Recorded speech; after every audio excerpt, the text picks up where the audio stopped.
Olá, amigos, muito boa tarde. Está no ar o programa O Mundo Como Ele É, que transmitimos todas as quartas-feiras, às 13 horas, ao vivo, na TV 247. Hoje é dia 22 de maio de 2024. Trago como efeméride o fato de que, numa data como hoje, no ano de 1947, começava a aplicação da famigerada doutrina Truman, que foi a doutrina de fazer com que o chamado mundo livre, liderado pelo imperialismo estadunidense, combatesse o socialismo e a orientação comunista da antiga União Soviética. É uma data importante e é um fato importante, porque isto assinala um dos marcos, digamos assim, que levaram ao auge da Guerra Fria entre os Estados Unidos e a União Soviética. Bom, dada essa informação sobre a efeméride, eu queria convidar aqui o nosso querido colega Lejane Miran, professor de Política e Relações Internacionais. Boa tarde, Lejane. Boa tarde, camarada José Reinaldo. Está muito bonita aí a introdução, a apresentação do nosso programa, né? Boa tarde aqui à nossa comunidade internacionalista. Muito bem, Lejane. Estamos aqui já com centenas de pessoas assistindo ao nosso programa. Eu queria saudar o Fernando Chagas, que se tornou um novo membro do nosso canal, assim como o Roberto Alves Rodrigues, Itamaraju, também novo membro, e Gercia Rocha, tornou-se novo membro do nosso canal. Está aqui o nosso querido amigo Antônio Carlos de Souza. Boa tarde, companheiros de equipes. Eldorado Diadema presente, eu na escuta desde a abertura até o fechamento. Mas nos afazeres do lar. Bom trabalho, sempre um trabalho muito digno, o trabalho do lar, é sempre bom compartilhamento das tarefas domésticas, são tarefas indispensáveis para a sobrevivência e o bem-estar da família. E estamos aqui com o companheiro de sempre, Canon Kenko. Camaradas, boa tarde, um excelente programa.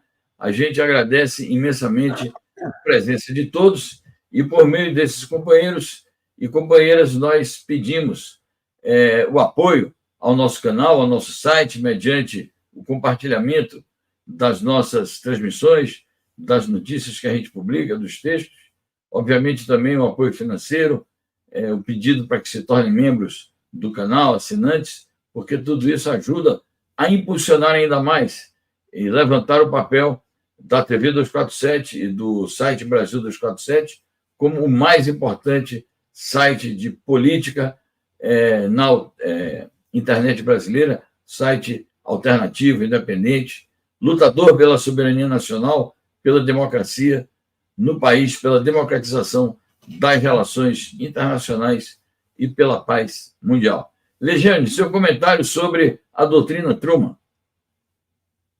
Então, Zé, a doutrina Truman, o Truman era vice do Franklin Delano Roosevelt, né? O Franklin Delano Roosevelt, que é anticomunista como todos os presidentes dos Estados Unidos, mas o Delano Roosevelt ele tinha uma ligação muito forte com o movimento sindical, né, com a FLCO nos Estados Unidos. Então, nos padrões dos Estados Unidos, ele é considerado um progressista. O Truman não, né? Então, o vice lá nos Estados Unidos tem que ser do mesmo partido, porque eles não têm lá alianças partidárias como nós, não fazem coligações, não existe isso lá.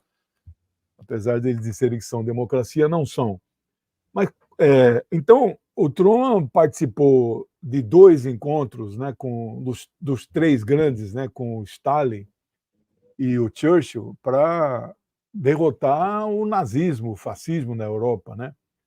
Agora ele teve o infortúnio de morrer em 1944, né? Ele já tinha sido eleito em 32, reeleito em 36, 40, 44. Se não morrer, seria reeleito em 48. Não tinha limite a reeleição naquela época.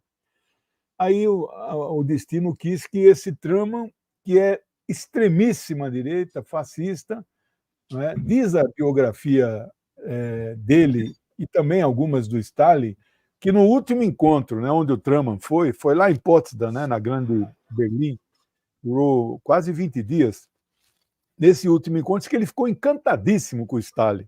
Aí, agora, depois, 2 anos depois, né, aquilo que o Churchill falou, né, como se uma cortina de ferro fosse... Aí o anticomunismo voltou com tudo, né, com o apoio dos Estados Unidos, né, na linha de frente. Né? É bem lembrado aí o papel do Churchill também, porque foi o Churchill um dos que mais desempenharam um papel na incitação da Guerra Fria. O Churchill que também tinha desempenhado um papel importante na concertação da Grande Aliança. Aliás, ele brigou lá com os conservadores britânicos que assinaram pactos com o Acordo de Munique, né, com a Alemanha, e disse que eles iam se desonrar porque estavam perdendo a honra e iriam perder a guerra, dito e feito. Mas, de fato, o Churchill era um grande anticomunista e acabou desempenhando um papel destacado no chamamento a que o chamado mundo livre, na verdade, o mundo imperialista, que se formava através de uma nova aliança, se insurgisse e combatesse o socialismo e a União Soviética. Foi aí que, de fato, a política anticomunista se tornou algo oficial nas principais potências imperialistas da época, principalmente os Estados Unidos. Bom, mas são episódios importantes da história que nós não devemos jamais esquecer, não para ficar olhando para trás, mas para tirar lições e mirar o futuro.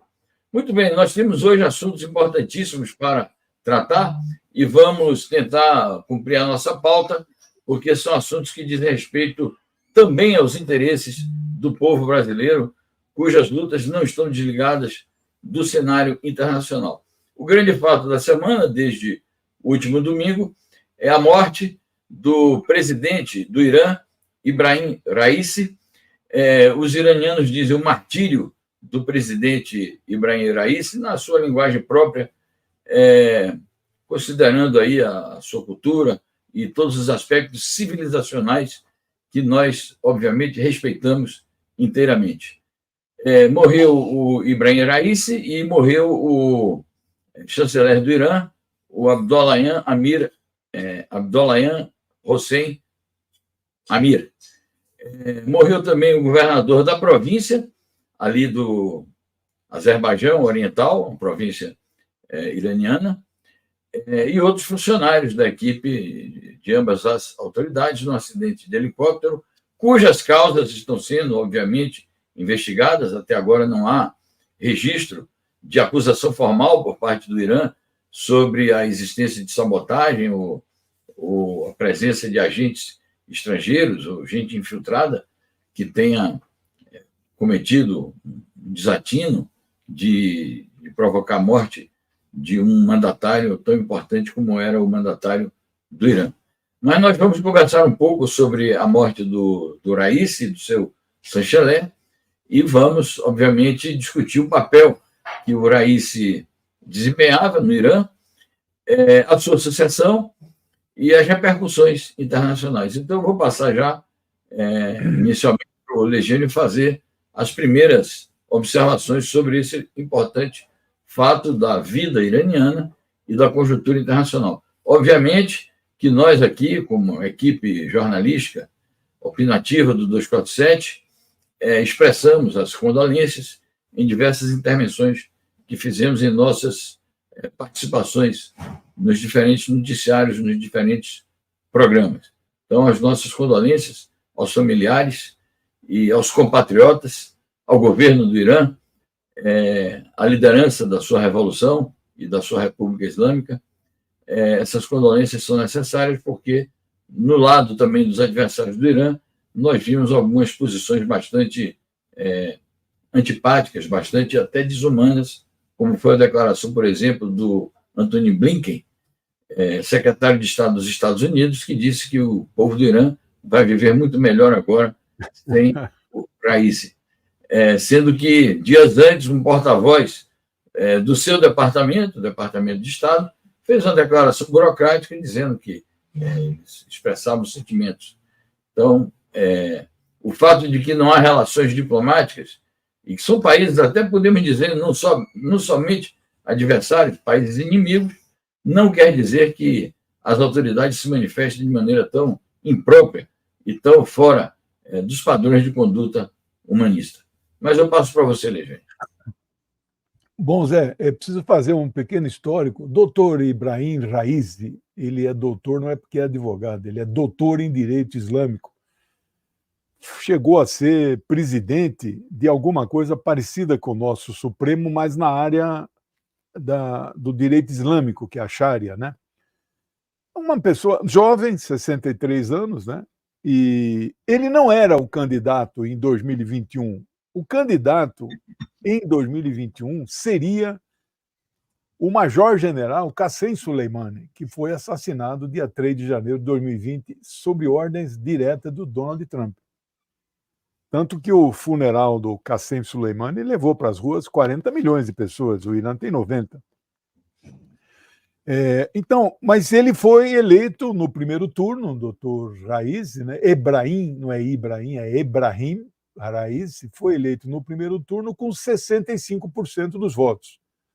Aqui no Brasil nunca aconteceu, as duas únicas vezes que não teve segundo turno foi o Fernando Henrique, ele ganhou na trave, 51, 52, né? Ele ganhou com 65. Putin ganhou com 88,5, mas é uma realidade diferente.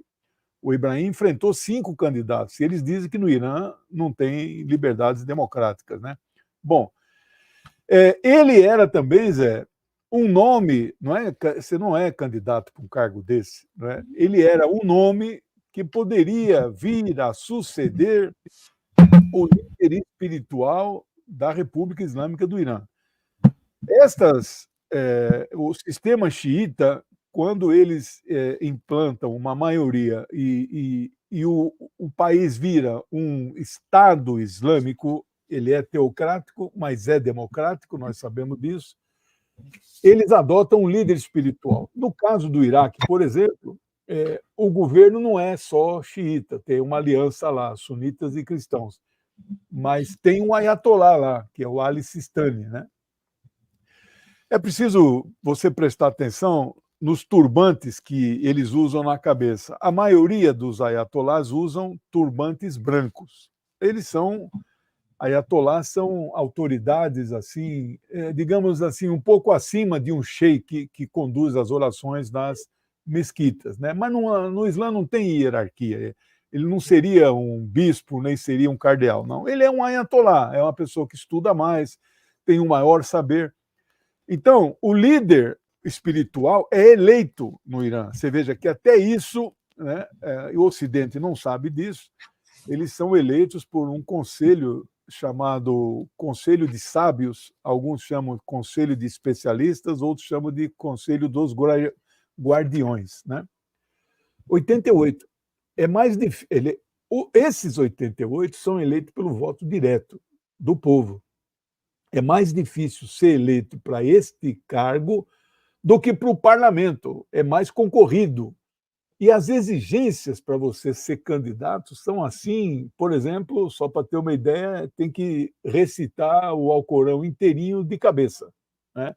É como alguém decorar a Bíblia, nem que for só o Novo Testamento, é impossível as pessoas decorarem um livro desse tamanho. Lá eles têm isso. Eles decoram. Né?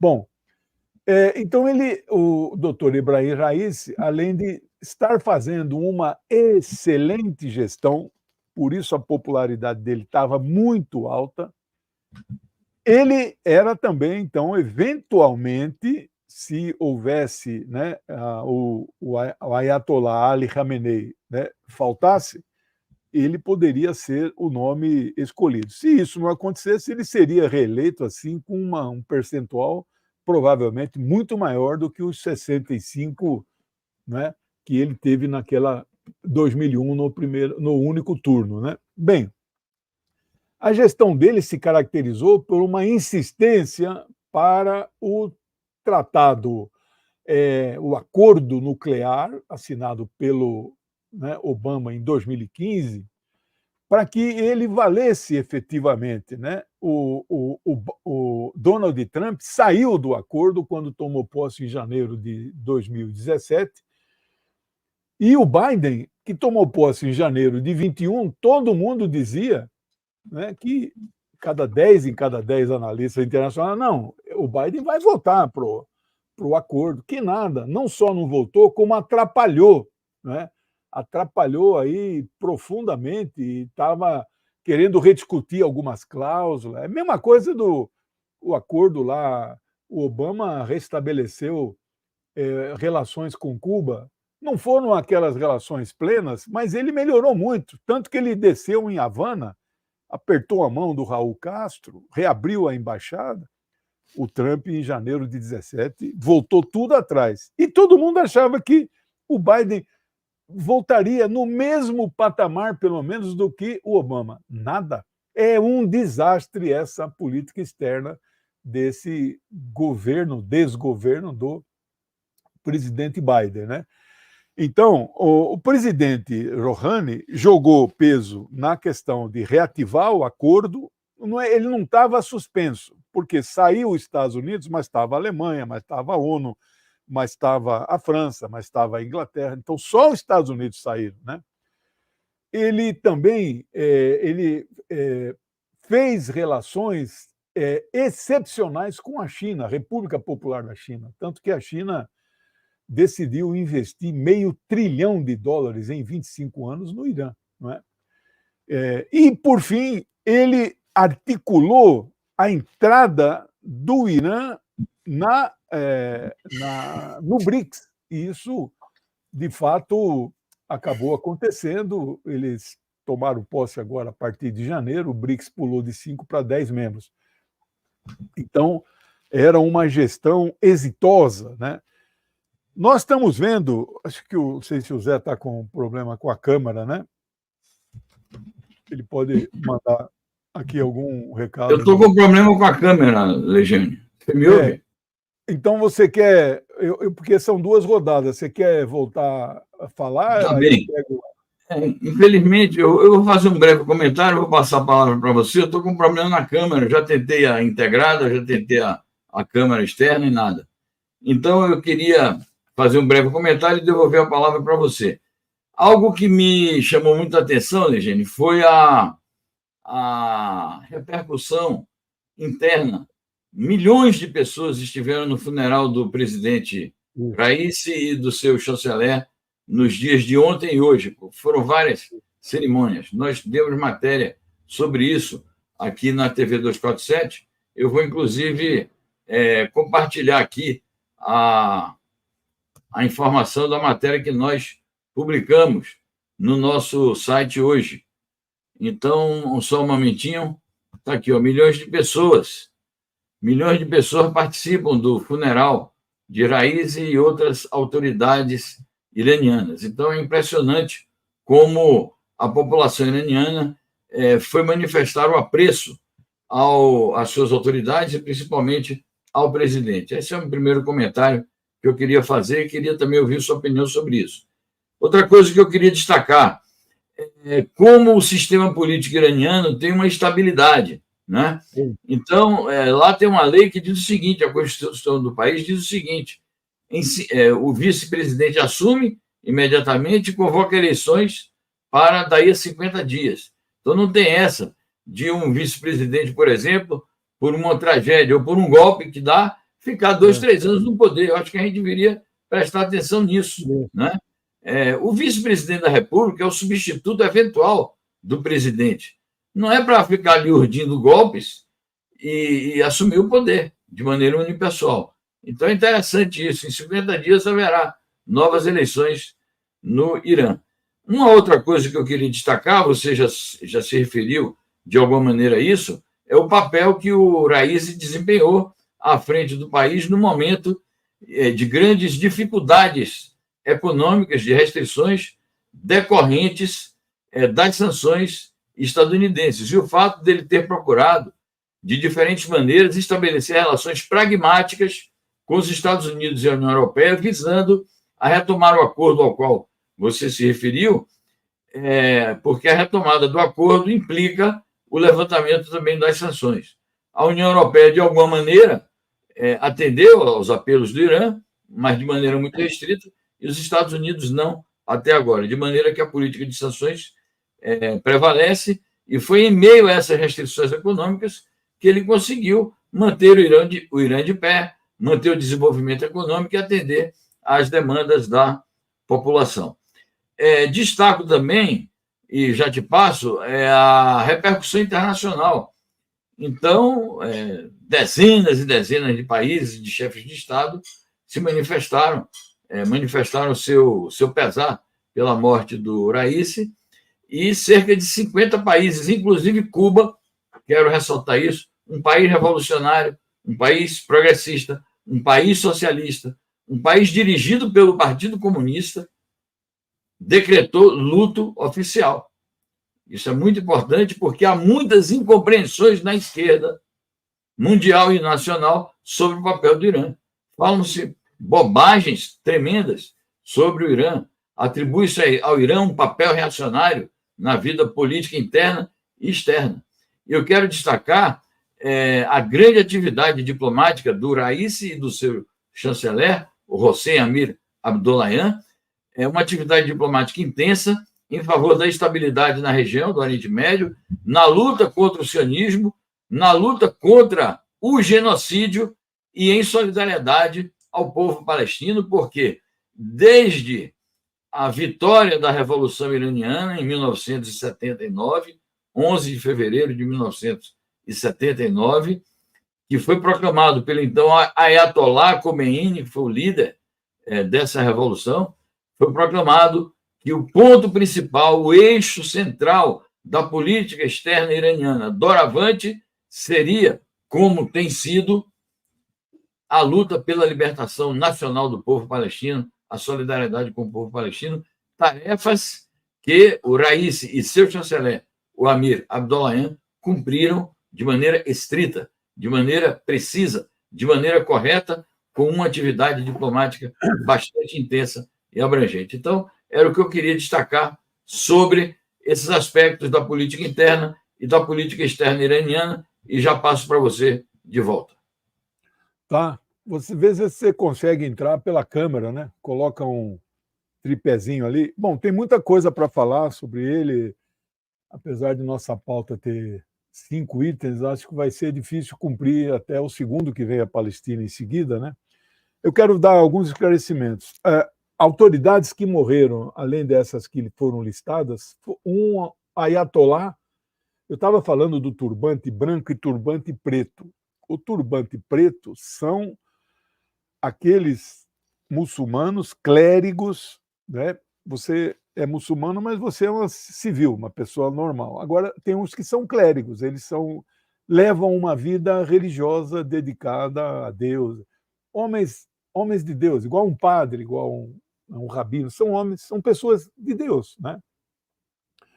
Não quer dizer santos, né? Mas o turbante preto são aqueles praticantes do Islã que têm uma comprovada genealogia descendente direto de algum parente do profeta Maomé, Mohammed, né?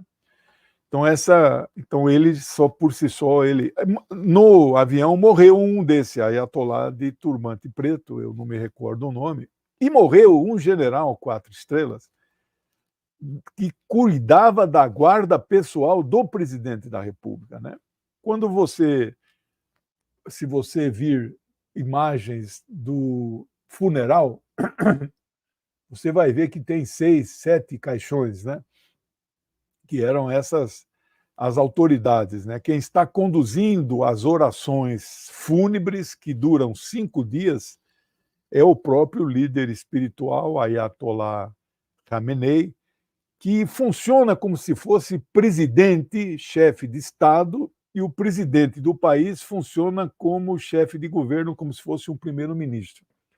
A observação que você faz, o vice-presidente não é eleito na chapa. Como na Venezuela, muitos países nem sequer têm a figura do vice. Por exemplo, Israel, Itália, Alemanha, França, não tem vice-presidente.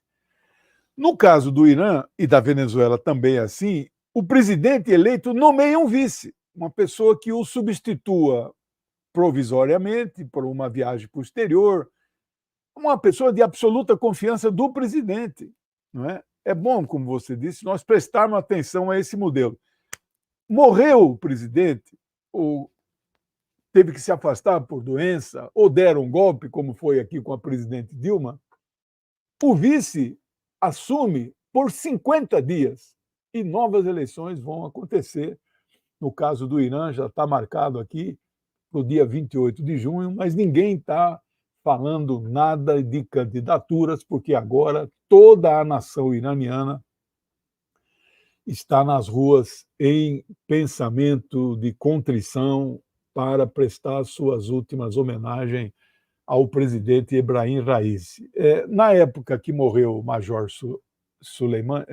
Major-General Soleimani, não é só Major-General, 40 milhões foram às ruas, um país de 90. Eu não tenho esses números hoje, mas eu acho que vai chegar perto disso, né? Dificilmente ultrapassará pela diferença de popularidade. Voltou aí, Zé? Então, beleza. Vou terminar aqui e já devolvo para você. Sobre a presença de autoridades no funeral, nas exéquias é um termo mais cristão, né? Eles têm lá um rito próprio do islamismo. Eles falam em 50 chefes de Estado e de governos, ou seja, 50 altas autoridades. Mas é provável que a presença no funeral ultrapasse a 140 países. Por exemplo, o Brasil, se fosse o presidente ou o vice, estaria entre esses 50, né? Mas provavelmente não vai nem o ministro das Relações Exteriores nosso, Mauro Vieira. Provavelmente. Então, quando é assim, o que acontece? A nossa chancelaria liga para a Embaixada do Brasil em Teherã, fala, designa o embaixador para representar o Brasil. Então, o Brasil estará representado, mas 50, por exemplo, os países árabes, a maioria vão mandar o próprio rei, o emir, o presidente, não tem presidente lá, é tudo, o primeiro-ministro ou é rei, né? Emir também, do Catar, né? Então vai ser uma solenidade de altíssimo nível, né? A imprensa brasileira, Zé, eu vi até sua matéria, né? É um escândalo a forma como eles cobriram essa morte, né? É uma morte lamentada, inclusive pelos Estados Unidos da América. Eles tiveram que lançar uma nota, não é? Lamentando, desejando condolências ao povo. Só Israel não emitiu uma nota. O Conselho de Segurança das Nações Unidas, onde os Estados Unidos é um dos 15, fez um minuto de silêncio. Todos se levantaram, inclusive a representante, a Green, né? A representante dos Estados Unidos. Ou seja, é um momento... Agora, claro, tem essa... A Rede Globo, no dia da morte, foi um desastre. Eles só falaram praticamente da morte daquela moça que desafiou para não usar o turbante. Turbante é obrigatório, não é só pelo Alcorão, é obrigatório por uma lei civil aprovada no parlamento. São as regras de um país. Nós temos que respeitar a legislação de um país. Ah, você não gosta? Então muda esta lei. Aí, por exemplo, outros países muçulmanos não é obrigado, mas como a maioria então eles usam o véu. No Irã, então, existe a obrigação religiosa e existe a obrigação civil. Ela achou que tinha que desrespeitar as duas coisas e acabou indo para a delegacia e morreu dentro da delegacia. Ela teve um AVC fortíssimo e foi socorrida, bem socorrida. As câmeras filmaram tudo, Zé. Você conhece essa história. Mas o mundo inteiro diz que foi o governo que matou essa moça, né? E hoje eu vi manchete em muitos jornais, hoje não, foi na verdade ontem, né? Criticando a posição do governo brasileiro. Lula mandou condolências oficiais pela chancelaria nossa, mas postou uma mensagem no Twitter muito boa, de solidariedade ao povo e ao governo. Não pode prestar só ao povo, é o governo do Irã, né? Quem morreu foi o chefe de Estado, né? Que é também chefe de governo. Então, as manchetes desses jornais, ontem, presidente Lula presta homenagens ao carniceiro de Teherã.